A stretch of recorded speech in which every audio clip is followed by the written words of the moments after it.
Joining us now to talk about the Giants' first win of the season is Bobby Skinner, host of Talkin Giants for John Boy Media. Bobby, thanks so much for coming on.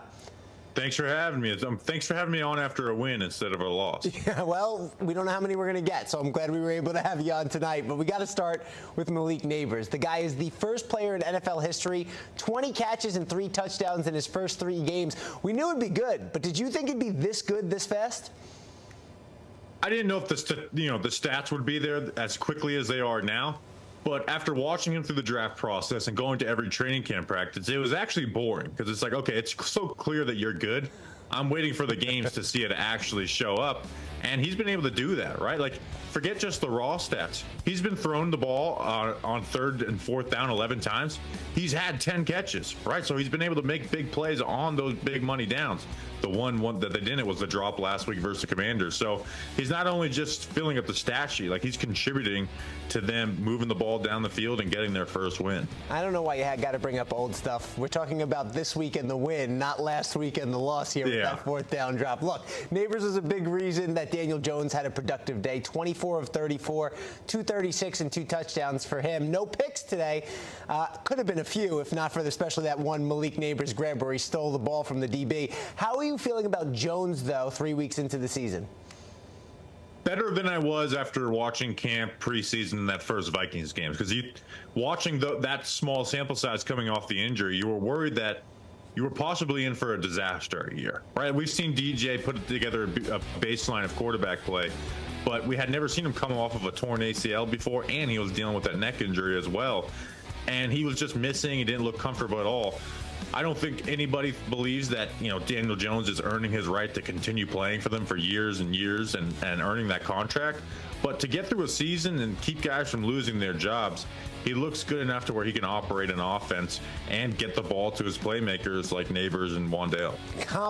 Competent is the level of quarterback play that Giants have just been looking for a while now. All right, let's talk about this defense here, because this front 7 was supposed to be the backbone of this team. They stepped up today finally, especially late in the game. 8 sacks. What stood out to you this week?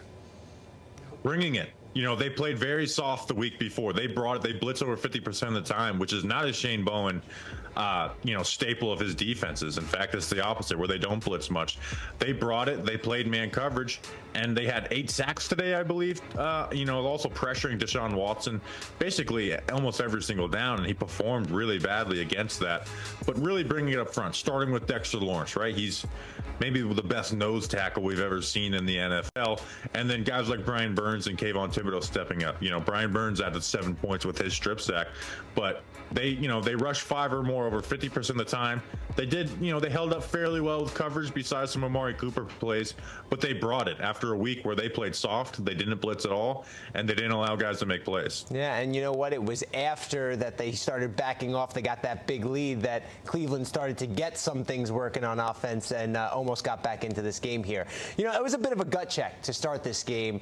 What does it say about this team that they had to overcome that absolutely horrific start that had Brian Daboll cursing his grandmother here up in heaven, I think? I thought they brought some violence today, right? On a week where 3rd season of a head coach, and if you start out 0-2, man, it can get bad quickly.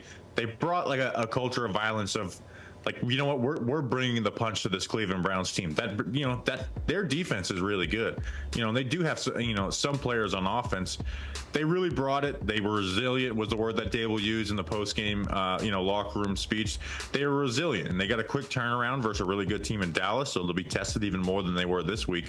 But they weren't as talented as this Cleveland Browns team overall, and they brought the punch. All right, you mentioned it. Next up, division game against those Cowboys on Thursday Night Football. Cowboys lost to the Ravens today. Both teams 1-2 on the year. What do the Giants need to do to get win number 2 on Thursday night? I just said it before. Bring the physicality. Bring the physicality. We've seen the Dallas Cowboys get run all over by the Baltimore Ravens, by the New Orleans Saints. Bring the physicality. Run at them. Make them stop the run.